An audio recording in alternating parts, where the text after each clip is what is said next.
90 రోజుల కోర్సు పూర్తి చేస్తే చాలు 100% ప్లేస్మెంట్ సపోర్ట్ తో సాఫ్ట్వేర్ జాబ్ మీ సొంతం. వెంటనే కోడ్ జ్ఞాన్ డెస్టినేషన్ ని సంప్రదించండి.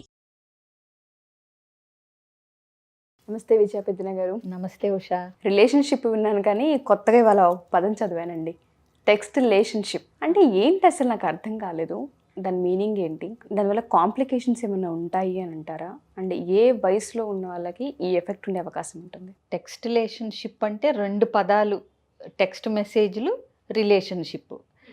సో ఈ కొంతమందికి ఏంటంటే టెక్స్టింగ్స్ ద్వారానే, మెసేజ్ల ద్వారానే వాళ్ళు టచ్లో ఉంటుంటారు. ఇప్పుడు ఈ సోషల్ మీడియా వచ్చినాక ఉషా ఒకళ్ళనొకళ్ళు చూసుకోకుండానే ఫ్రెండ్షిప్లు ఇవన్నీ మొదలైనవి. సో ఈ వర్చువల్ ఫ్రెండ్షిప్లో టెక్స్టింగ్ అనమాట, అంటే త్రూ టెక్స్ట్ మెసేజెస్. ఇంకా వాళ్ళు ఎలాంటి విషయమైనా పొద్దున్నుంచి గుడ్ మార్నింగ్ దగ్గర నుంచి రాత్రి గుడ్ నైట్ వరకు మధ్యలో ఏమి అంటే ఇన్ఫర్మేషన్ ఎక్స్చేంజ్ చేసుకోవాలనుకున్నా ఓన్లీ త్రూ టెక్స్ట్ మెసేజెస్ ఉంటుంది అది. ఆ టెక్స్ట్ మెసేజెస్ కనుక అంటే బిజినెస్ పరంగానో లేకపోతే వర్క్ రిలేటెడో ఇంపార్టెంట్ అయితేనో అలా తప్పితే, ఎప్పుడైతే మనిషి ఎవరో తెలియకుండా టెక్స్ట్ మెసేజెస్ ద్వారా ఫ్రెండ్షిప్ పొరపాటున అమ్మాయిలు కానీ అబ్బాయిలు కానీ దాన్ని ప్రేమ అనుకుని వీళ్ళకి అంటే ఆ మెసేజ్ల్లో ఉన్న కంటెంట్ను బట్టి అవతల వ్యక్తి నన్ను ఇష్టపడుతున్నాడు అనుకోవటమో, లేకపోతే వీళ్ళు అవతల వ్యక్తికి అట్రాక్ట్ అవటమో ఇలాంటివి చేస్తే మాత్రం పప్పులో కాలేసినట్టే.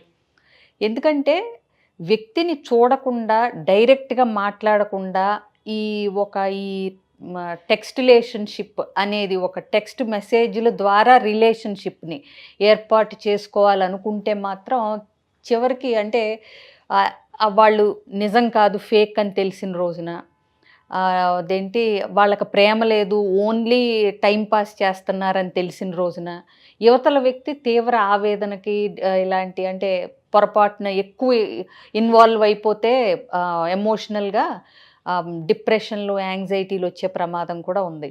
ఇంకొకటి, ఎప్పుడన్నా ఎక్స్ప్రెస్ చేద్దామని ఏదన్నా అంటే మనం అసలు చూసి మాట్లాడదాము, కలుద్దాము అనుకుంటే కనుక అవతల వ్యక్తి ఇంట్రెస్ట్ చూపించకపోతే కనుక ఇంకా ఈ రిలేషన్షిప్ని కానీ ఈ మెసేజింగ్లు కానీ సీరియస్గా తీసుకోవటం మానేసి మన పని మనం చూసుకోవటం ఉత్తమం.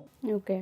ఎందుకంటే కనిపించకుండా ఓన్లీ ఫోన్స్ ద్వారా ఉంటారు, అవసరమని డబ్బులు అడుగుతూ ఉంటారు, అకౌంట్లోకి డబ్బులు వేయమంటూ ఉంటారు, లేకపోతే ఫొటోస్ పంపించమంటూ ఉంటారు, లేకపోతే ఈ సంభాషణల్లో ఏదన్నా కొంచెం ఇంటిమేట్గా మాట్లాడుకున్నవి కానీ ప్రేమ భావనలను ఎక్స్ప్రెస్ చేస్తే కానీ అవి చూపించి ఫోటోలు కానీ వీటి ద్వారా బ్లాక్మెయిల్ చేయటానికి కొంతమంది రెడీగా ఉంటారు. కాబట్టి ఏది అతి పనికిరాదు. ఎవరితో అయినా సరే మన పరిధులు మనం నిర్ణయించుకుని బౌండరీస్ సెట్ చేసుకుని ఇవాళ రేపు ఎదురుగుండా కనిపించే వ్యక్తిని అంచనా వేయటమే కష్టంగా ఉంది. అంత బాగా నటిస్తున్నారు, అంత బాగా మ్యానిపులేట్ చేస్తున్నారు, తమది కాని పర్సనాలిటీని ఎగ్జిబిట్ చేస్తున్నారు, ప్రేమలో పడేస్తున్నారు. అవునా?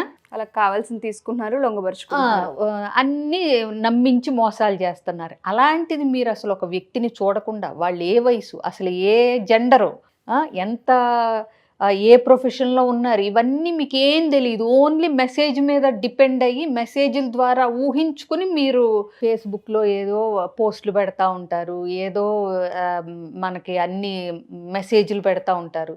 అందులో ఎంత నిజం ఉంది భగవంతుడికే తెలియాలి. కాబట్టి ఈ మెసేజ్లు చూసి అప్పుడెప్పుడో ప్రేమలేఖ ఏదో సినిమా వచ్చింది కదా అని చెప్పి అజిత్ సినిమా ఏదో వచ్చింది కదా, అదంటే ఏదో ప్యూర్ ఫార్మ్ ఆఫ్ లవ్ కింద చూపించారు. ఇప్పుడు అలాంటి ఊహలు పెట్టుకుని ఇప్పుడు టెక్స్ట్ మెసేజ్ల ద్వారా ఇప్పుడు ఉత్తరాలు లేవు కదా. ఈ అనవసరపు ప్రేమ భావనలకి వీటికి లొంగిపోకుండా పనిని పని వరకే చూడండి, పని ఉంటేనే మెసేజ్ చేయండి. పని లేని వాళ్ళతో అసలు ఈ టెక్స్ట్ రిలేషన్షిప్లు మంచిది. అన్నట్టుగానే ప్రతి యూత్ కూడా గమనించుకోవాలి, అసలు రిలేషన్షిప్లో ఉన్నామా, టెక్స్ట్ రిలేషన్షిప్లో ఉన్నామా, డిఫరెన్స్ ఏంటి, దానికి దీనికి దీనివల్ల వచ్చే కాన్సిక్వెన్సెస్ ఏంటి, మనం ఇక్కడ ఏం మాట్లాడుతున్నాం, అవతల ప్రొఫైల్ ఎంతవరకు నిజం, మనీ లాస్ అయిన వాళ్ళు కొంతమంది, పర్సనాలిటీని లాస్ అయిన వాళ్ళు కొంతమంది, ఎమోషనల్ కనెక్ట్ అయ్యి మళ్ళీ వెనక్కి రాలేని వాళ్ళు చాలా మంది ఉన్నారు. మనం ఇవాళ రేపు మనం ఇక్కడే కూర్చుని ఎన్నోసార్లు ఏం చెప్పాము, మామూలుగా మ్యారేజెస్ సెట్ అయితేనే ప్రీ మ్యారిటల్ తీసుకోండి, లేదంటే తర్వాత మీ ఎక్స్పెక్టేషన్స్ ఏంటో మీ భావాలు ఏంటో తెలియక ఇబ్బంది పడుతున్నారు ఇద్దరు వైఫ్ అండ్ హస్బెండ్ అని మనం చెప్తున్నాం.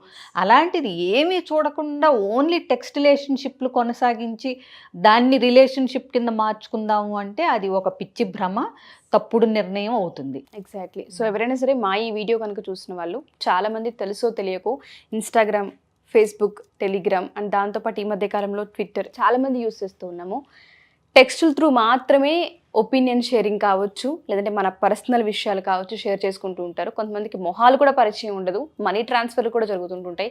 ఎన్ని మోసాలు జరిగాయని మనం చెప్పినప్పటికీ కూడా ఇంకా వీటిల్లో ఉన్నవాళ్ళు చాలామంది ఉన్నారు. సో దయచేసి మీరు కనుక ఎమోషనల్గా కావచ్చు, లేదంటే ఫిజికల్గా కావచ్చు, కొన్నిసార్లు తెలుసో తెలియకో వీటి వల్ల డ్యామేజ్ చేసుకునే అవకాశం ఉంటుంది. సో దయచేసి టెక్స్ట్ రిలేషన్షిప్లో మేము ఉన్నాము, ఒక పరిచయం మాకు ఏర్పడింది, బట్ కన్ఫ్యూజన్స్ ఉన్నాయి ఈ ఎపిసోడ్ చూసిన తర్వాత, ఒకసారి కౌన్సిలింగ్కి రావాలి అనుకున్న వాళ్ళు ఎవరైనా సరే కింద స్క్రోల్ అవుతున్న కాంటాక్ట్ నెంబర్ని కాంటాక్ట్ చేస్తే విజయ పెద్దనగర్తి మీకు పూర్తి వివరాలు అందిస్తారు. సో మీరు అన్నట్టుగానే ఈ టెక్స్ట్ రిలేషన్షిప్ చాలామంది, కొంతమంది యూఎస్లో ఉంటుంటారు, కొంతమంది హైదరాబాద్లో ఉంటుంటారు. కొంతమంది అడిగేది ఏంటంటే మ్యామ్, అక్కడున్న వాళ్ళు ప్రొఫైల్ ఏదైతే బాగుంటుందో సజెషన్స్కి కావచ్చు, కొన్నిసార్లు తెలుసుకోవాలన్న విషయాల గురించి, అది కెరీర్ గురించి కావచ్చు, గైడెన్స్ కోసం అప్రోచ్ అవుతూ ఉంటుంటాం. ఆ ప్రాసెస్లో తెలియకుండా బంధం ఏర్పడుతూ ఉంటుంది. అటువంటి వాటిని లిమిట్స్ని ఎలా మేము బౌండరీస్కి ఇవ్వాలి, ఆ లిమిట్స్ని ఎలా సెట్ చేసుకోవాలో తెలియదు. వాటికి కౌన్సిలింగ్స్ ఉంటాయా, మరి మాకు ఇది నీడ్ కదా అనే వాళ్ళు ఉంటుంటారు. ఎందుకంటే కనెక్షన్ టెక్స్ట్ త్రూనే ఉంటుంది. బట్ సైబర్ క్రైమ్స్కి అవకాశం ఎక్కువ ఉంటుంది. ఓన్లీ టెక్స్ట్ మాత్రమే తెలుసు, మనిషి తెలియదు, వివరాలు తెలియదు, ఫ్యామిలీ బ్యాక్గ్రౌండ్ తెలియదు, డీటెయిల్స్ తెలియదు, కలవటానికి వెనకాడుతున్నారు, plus too much of sharing, ఇలాంటివన్నీ కొన్ని గమనించవచ్చు. ఎగ్జాక్ట్లీ. ఇవి too much of personal details అడుగుతూ ఉంటారు, కలవటానికి ఇష్టపడరు. అంత ఫోన్లోనే జరగాలి, దట్టు మెసేజ్ల ద్వారానే. ఈ వర్డ్ అయితే టెక్స్ట్ రిలేషన్షిప్ అంటే ఓన్లీ మెసేజెస్, కాల్స్ కూడా మాట్లాడరు, మాట్లాడటానికి ఇంట్రెస్ట్ చూపించరు. సో ఇలా ఏదైనా జాగ్రత్త అనేది అమ్మాయిలకైనా అబ్బాయిలకైనా ఒక ఏజ్లో ఆ మెచ్యూరిటీ లెవెల్స్ చూపించటం, ఎంతవరకు మాట్లాడాలి, మెసేజ్ చేయాలి, ఎక్కడ ఆపాలి అనే బౌండరీస్ అనేది తెలుసుకుంటే బెటరు. తప్పకుండా కౌన్సిలింగ్ అనేది వాళ్ళకి అవసరమై వచ్చి ప్రాబ్లమాటిక్ సిచ్యువేషన్లో ఉన్నామంటే తప్పకుండా ఇవ్వటం జరుగుతుంది. నువ్వు చెప్పినట్టు స్క్రీన్ మీద నెంబర్కి కాంటాక్ట్ చేస్తే సరిపోతుంది. తప్పకుండా. Thank you ma'am, thank you so much. Suman టీవీలో మీ పర్సనల్ అండ్ బిజినెస్ ప్రమోషన్స్ కోసం కింది నెంబర్కి కాంటాక్ట్ చేయండి.